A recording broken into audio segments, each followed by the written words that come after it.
Next it is regarding the items reserved for small scale sector.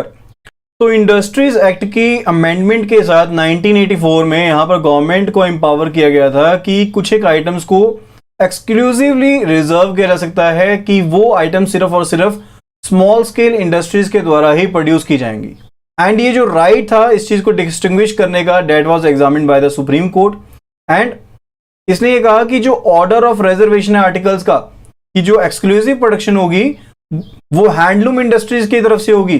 ठीक है, ये एक रिकमेंडेशंस दी गई थी ऑन द एडवाइजरी बोर्ड। ये किसी भी तरह का अनरीजनेबल रिस्ट्रिक्शन नहीं रखेगी पावरलूम इंडस्ट्री के ऊपर। एंड सेकेंडली ये आर्टिकल 14 जो है इंडियन कॉन्स्टिट्यूशन का, उसको वायलेट नहीं करता है। सो लिबरलाइजेशन के बाद यानी कि 1991 के रिफॉर्म्स के बाद इस चीज को रियलाइज किया गया कि ये जो आर्गुमेंट दिया गया था कि रिगार्डिंग कि कुछ एक आइटम्स को रिजर्व रखना चाहिए, इसे एक एक्सपर्ट कमेटी की रिपोर्ट के सामने रखा गया। ठीक है, यानी कि एक एक्सपर्ट कमेटी की रिपोर्ट थी, उसके द्वारा इस आर्गुमेंट को सामने रखा गया कि बहुत से आइटम्स ऐसी हैं जिनको रिजर्व लिस्ट में, रिजर्व कैटेगरी में शामिल किया गया है, लेकिन उनको उस तरह के आइटम्स को, कई आइटम्स ऐसे हैं जिनको इवन स्मॉल स्केल इंडस्ट्रीज की तरफ से प्रोड्यूस भी नहीं किया जा रहा। एंड फर्दर जो एक्सक्लूसिविटी है कि एक्सक्लूसिवली वही यहां पर आइटम्स को डेवलप करेंगे, उसके साथ जो क्वालिटी ऑफ गुड्स है वो भी कॉम्प्रोमाइज हो रही है, यानी कि जो रिजर्व कैटेगरी में रखेगा, क्योंकि कंपटीशन तो है नहीं है। ठीक है, तो कंपटीशन भी सफर हो रहा है प्लस क्वालिटी भी सफर हो रही है। तो इस तरह की जो रिलैक्सेशन थी रिगार्डिंग द रिजर्वेशन, इसको स्टार्ट किया गया विद द एक्सपोर्ट ऑब्लिगेशन, यानी कि जो सामान यहां पर रिजर्व कैटेगरी में रखा गया, अगर वो यूनिट कहता है, अंडरटेक करता है कि उस सामान को एक्सपोर्ट किया जाएगा, सिर्फ उसी चीज को यहां पर रिजर्व लिस्ट में, कैटेगरी में शामिल किया जाएगा। तो ये जो पॉलिसी है regarding the reservation of products for exclusive manufacturing in SSI, small scale industry, जिसे हम माइक्रो स्मॉल एंटरप्राइजेस कहते हैं, मीडियम स्मॉल एंटरप्राइजेस कहते हैं, ये बेसिकली स्टार्ट हुई थी 1967 में, इस ऑब्जेक्टिव के साथ कि जो सोशियो इकोनॉमिक डेवलपमेंट है उसको हमने अचीव करना है, क्योंकि जो स्मॉल यूनिट्स है ओवर द कंट्री वो यहां पर डेवलप हो पाएंगे। इसके कारण से ये जो पॉलिसी है regarding the reservation of products, इसको इनिशिएट किया गया था। तो यहां पर इस चीज को माना गया था कि जो भी चैलेंजेस आ रहे हैं रिगार्डिंग जो इंडस्ट्रियल इम्बैलेंसेस हैं या फिर एम्प्लॉयमेंट जनरेशन है, जिसके थ्रू सेल्फ एम्प्लॉयमेंट के थ्रू एम्प्लॉयमेंट जनरेट होगी, फर्दर प्रोडक्टिविटी इंक्रीज होगी। तो ये चीजें थी जो एक्सपेक्ट की गई थी कि जब प्रोडक्ट्स को रिजर्व किया जाएगा तो उसके बाद ये चीजें रहेंगी।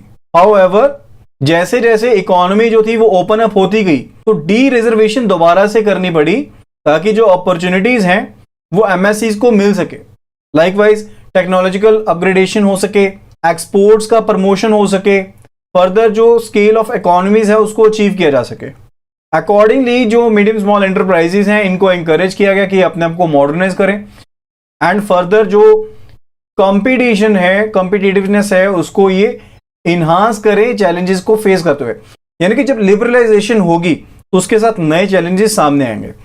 हम यूनिट के शुरू से ही बात करें कि जब लिबरलाइजेशन होगी, ग्लोबलाइजेशन होगी इकोनॉमी की, तो उसके साथ नए चैलेंजेस भी आएंगे, अपॉर्चुनिटीज आएंगे तो चैलेंजेस भी आएंगे। तो उन चैलेंजेस को फेसअप करने के लिए इनका मॉडर्नाइजेशन किया जाए एंड फर्दर इनको इनहांस किया जाए। एंड इन आइटम्स को रिजर्व एंड डी रिजर्व किया जाता है इन अकॉर्डेंस जो सेक्शन है 29B of the industries act, उसके अकॉर्डिंगली यहां पर जो आइटम्स हैं उन्हें रिजर्व एंड डी रिजर्व किया जाता है। जो बेसिकली रिकमेंडेशन किसके द्वारा दी जाती है? एडवाइजरी कमेटी के द्वारा दी जाती है, headed by the union secretary of the MSME. जो एडवाइजरी कमेटी है वो रिकमेंडेशन देती है रिजर्वेशन के ऊपर, डी रिजर्वेशन के ऊपर, कुछ एक फैक्टर्स को देखते हुए, लाइक इकोनॉमीज ऑफ स्केल क्या होगा, लेवल ऑफ एम्प्लॉयमेंट इससे किस तरह से बढ़ेगा, एंड फर्दर इस तरह से अगर आप किसी चीज को रिजर्व करते हैं या फिर डी रिजर्व करते हैं तो वो एंटरप्रेन्योरशिप को इंडस्ट्री में किस तरह से इंक्रीज करेगी। फर्दर आप किस तरह से कंसंट्रेशन जो है इकोनॉमिक पावर की उसको प्रिवेंट कर सकते हैं, जिसका कॉमन इंटरेस्ट के लिए खराब तरीके से इस्तेमाल ना किया जा सके, या फिर कोई और फैक्टर जो कमेटी को लगता है अप्रोप्रिएट होगा। ठीक है, तो उन फैक्टर्स को देखते हुए जो एडवाइजरी कमेटी है वो रिकमेंड करती है रिगार्डिंग द रिजर्वेशन और डी रिजर्वेशन। ओके, तो जो यहां पर नोटिफिकेशन पास किया गया है एज ऑन अप्रैल 13, 2015, तो इसके हिसाब से कोई भी आइटम ऐसे नहीं है जो पर्टिकुलरली एक्सक्लूसिवली रिजर्व हो मैन्युफैक्चरिंग के लिए इन माइक्रो एंड स्मॉल एंटरप्राइजेस।